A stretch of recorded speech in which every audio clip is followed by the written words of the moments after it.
क्या month and पे आप भी ऐसे सोचते हैं कि where did my money go, और आपके कुछ और प्लान्स होते हैं और फिर आप एंड में सोच होते हैं कि सारे पैसे कहाँ चले गए? So you are not the only one in this scenario. More और लेस हम सभी ये चीज़ एक्सपीरियंस कर चुके हैं और अभी भी शायद कर रहे हैं। So to help you out I am gonna give you 5 budgeting tips which can help you track your money. मैं खुद भी इस तरीके से जो है वो अपनी मनी को जो है वो बजट कर खुद भी अपनी मनी को इसी तरीके से जो है वो ट्रैक डाउन करती हूँ। So this is actually helpful. Do we watch the video till the and.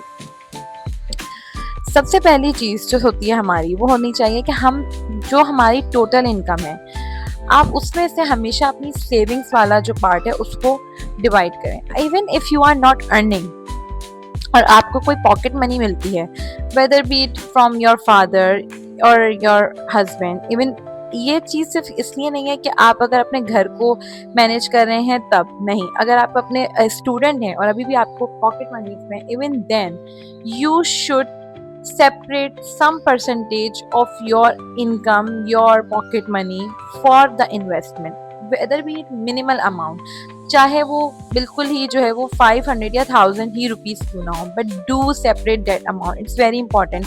Normally what people do is that कि वो पैसे इन्वेस्ट करते हैं जो एंड में बच जाते हैं या वो सेविंग्स के लगते हैं, ये बच गया अब हम ये सेव अप कर लेते हैं। That's the wrong approach. आप वो पैसे जो आपको सेव करने हैं वो मंथ के स्टार्ट पे पहले अलग करो। I have seen people, there were some colleagues of mine जो कि अपनी स्टाइपेंड में से, जो कि 15,000 स्टाइपेंड में से भी वो जो है वो 2000 या 1500 अलग करते थे और उस टाइम पे वो म्यूचुअल फंड्स के अंदर इन्वेस्ट कर देते। एंड नाउ आज वो उनके जो है वो तकरीबन लैक्स में कुछ अमाउंट कन्वर्ट हो चुका है। सो आप कहते हैं कतरा कतरा दरिया बनता है। सो आप उसको पहले ही सेपरेट करें। This is very important. Tip number 2 is that आप अपने सारे एक्सपेंसेस को ट्रैक डाउन करें कि ये सारे मेरे जितने भी एक्सपेंसेस हैं, whether be it your rent, whether be it groceries, whether it be anything, आप वो सेपरेट करके अलग रख दें पहले ही, क्योंकि बाद में आपको अपने एक्सपेंसेस के लिए परेशान होना चाहिए। अगर आप अपनी लग्जरी पे चाहो तो आप कॉम्प्रोमाइज़ कर सकते हो, पर नीड पे आप कॉम्प्रोमाइज़ नहीं कर सकते हो। तो इसलिए आप पहले जितने भी आपके मेन एक्सपेंसेस हैं आप उनको अलग कर दें। So you don't have to worry at the end of the month कि how am I going to pay the electricity bill. आपको पता होता है आपकी कितनी जो है वो इलेक्ट्रिसिटी कंज्यूम होगी। मतलब नॉर्मली हर घर को अपना आइडिया होता है, मुझे पता है मेरा बिल कितना आएगा, उसी परसेंटेज को, मतलब मेरा जो बिल होता है मैं उसके लास्ट अपने बिल के ऊपर हमेशा 500 to 1000 ऐड करके अपने पहले ही अलग कर देती हूँ।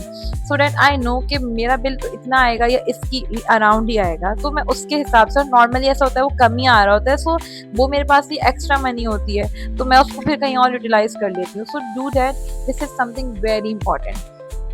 टिप नंबर 3, कोई रियलिस्टिक बजट, मतलब बजट बनाएं। ऐसा नहीं है कि आपने अपने आप को बहुत ही जो है वो स्ट्रिक्ट और आपने कह दिया नहीं मैंने सिर्फ सेविंग करनी है, मैंने तो जो है वो सिर्फ और सिर्फ जो है वो क्या कहते हैं एक्सपेंसेस की केयर करनी है। नहीं, आप अपने आप के लिए कुछ अलग से पैसे रखें। फॉर एग्जाम्पल जैसे कि मैं हम औरतों की बात करूँ तो आप अपनी स्किन केयर के लिए या आप अपने मेकअप के लिए या कोई भी चीज़ जो आपको अच्छी लगती है, कपड़े जूते जो भी है, उसके लिए आपने पैसे अलग करेंगे। नहीं, I have to buy something for my self for this month.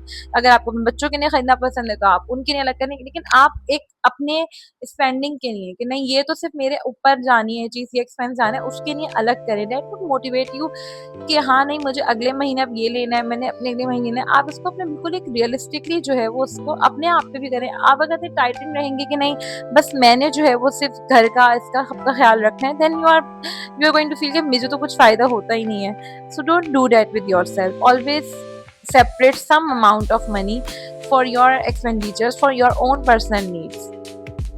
And then tip number 4, always have the emergency fund.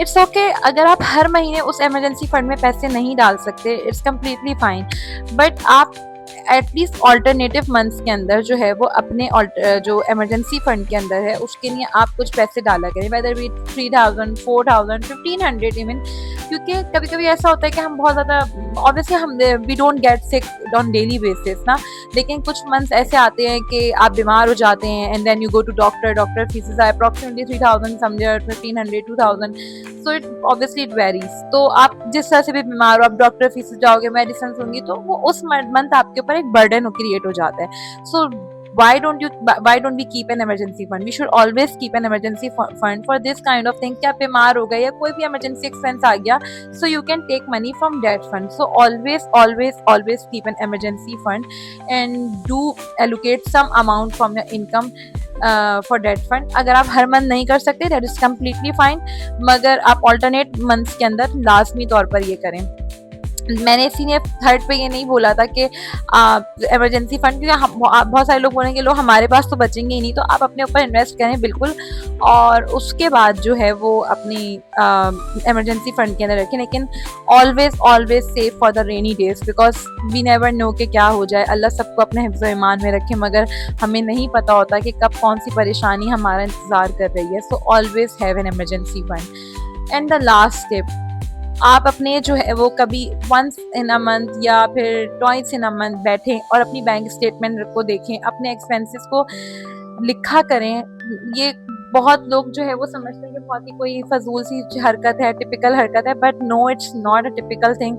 It's a very good thing that you list down your expenses and you have a record of everything कि आपने क्या चीज़ कहाँ खर्च की थी। सो अपने expenses को जो है वो राइट डाउन करें और देखें कि क्या चीज़ जो है वो किस चीज़ पे आपने कितना एक्सपेंडिचर किया है, क्या नहीं किया, उसके हिसाब से अपने नेक्स्ट मंथ के बजट सेट करें।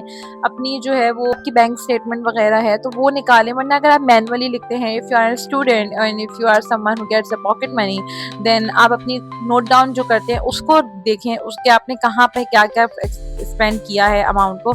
और अगर आपको लगता है कि जब हम देखते हैं, इससे होता क्या है कि जब हम हर मंथ अपने आप को मॉनिटर करना शुरू करते हैं तो हमें बहुत सारी चीज़ों पर ऐसा एहसास होता है। फॉर एग्जाम्पल मैं अगर अपनी बात करूँ, I use to spend a lot on clothes. अब people who know me, my friends, they know that how much I spend on clothes, but lately when I started writing down my expenses, तो मैंने देखना शुरू किया कि यार why do I spend every month so much on clothes, मतलब मैं बहुत सारे कपड़े ऐसे मैं तो पहनती भी नहीं हूँ। Then I actually stop purchasing those clothes. मुझे एहसास हुआ कि मैं हर मंथ जो ये पैसे कपड़ों पे ज़ाया करती हूँ, आई शुड नॉट, बिकॉज इतने मेरे वार्डरोब में जगह भी नहीं है, मेरे को इतनी गैदरिंग भी नहीं है, but I am still purchasing clothes. So still I do a lot, still I purchase a lot of clothes, but of this that has reduced significantly from what from how much I used to spend. So when you start writing, you gain some sense of realization कि ये चीज़ मैं बहुत ज़्यादा spend कर रहा हूँ या ये मैं बहुत ज़्यादा यहाँ पे स्पेंड कर रही हूँ, and this could be wrong. So do monitor your expenses, and once in a while, like after 2 months or 1 month, आप देखें कि कौन सा एक्सपेंस आपने कहाँ पे ज़्यादा किया है।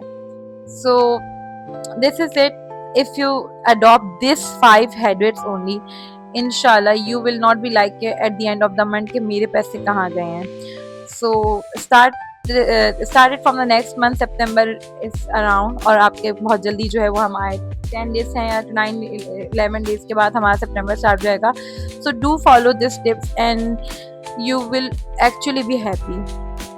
So if you like this video, then please subscribe my channel and show some love to my other videos. Thank you so much. Take care. Bye bye.